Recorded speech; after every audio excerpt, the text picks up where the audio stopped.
მოგესალმებით მეგობრებო, დღეს ყავს არაჩვეულებრივი სტუმარი და მინდა რომ გაგაცნოთ, ვინც არ გიცნობთ, შესავალში გეტყვით, რომ მე ვარ ირაკლი ლომაია, რომელიც კანადაში ცხოვრობს და მაქვს ჩემი საკონსულტაციო კომპანია, რომელიც ეხმარება ადამიანებს, ვისაც სურს კანადაში ჩამოსვლა, ტურისტულად ან ახალი ცხოვრების დაწყება, ეხმარებით ადამიანებს, რომ მიიღოს, ვთქვათ, კანადის ვიზა.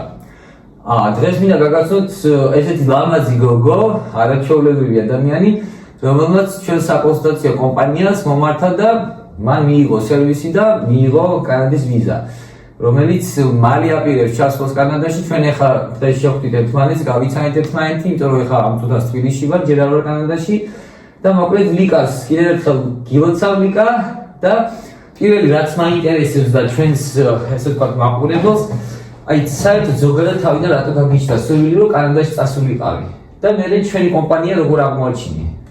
დიდი მადლობა ირაკლი, პირველ რიგში კანადაში გამიჩნდა სურვილი, იმიტომ რომ მომწონს ეს ქვეყანა ყველანაირად. შვიდი, წყნარი, გაწონასწორებული, წესრიგის მოყვარული ქვეყანა, როგორც ვიცი და ამიტომ გადავწყვიტე რომ მიცადა ჩემი ბედი, ასე ვთქვათ. ანუ თავიდან ვინ გითხრა, მაგალითად ჩვენი აპლიკანტები ხშირად წერენ ხოლმე რომ ბევრი ინფორმაცია მაგალითად კანადაზე შენგან გავიგეთო და ბევრმა არ ვიცის, ანუ ზოგადად კი იციან კანადა ცნობილია, მაგრამ სად არის, როგორი ქვეყანაა, რა კანონებია, რა წესებია, ანუ შენ რა ინფორმაციები გქონდა და გაქვს ეხლა სანამ ჩახვალ, ხო, აი რას ელოდები ზოგადად და რატომ გადაწყვიტე მსოფლიოში ამდენი ქვეყანა და მაინც კანადა?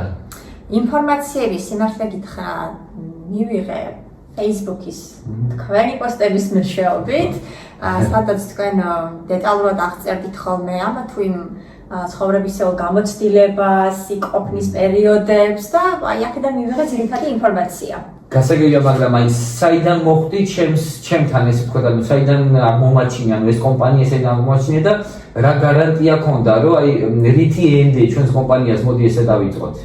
მე ეს კომპანია აღმოაჩინე Facebook შემხვდა სკროლვისას, რომ ერთ-ერთი აპლიკანტი უკვე ჩასული იყო კანადაში და ამებული ჰქონდა ეს ვიზა. სიმართლე გითხრათ, თავიდან ცოტა სკეპტიკურად ვიყავი განწყობილი და მე მაშინათვე არ მომიმართავს თქვენთვის, დაახლოებით 6-7 თვე ვაკვირდებოდი ამ გვერდს, გამოწერილი მქონდა. და როცა ხედავდი რომ აი ერთი აპლიკანტი ჩავიდა, მიიღო ვიზა, მეორე, ანუ თქვენ რო აქვეყნებდით. ანუ შედეგებიდან გამომდინარე და გამიჩნდა ნდობა და აი 6-7 თვე ფიქრის და ვარაუდების შემდეგ გადავწყვიტე რომ უკვე მომეწერა და აი ეხლა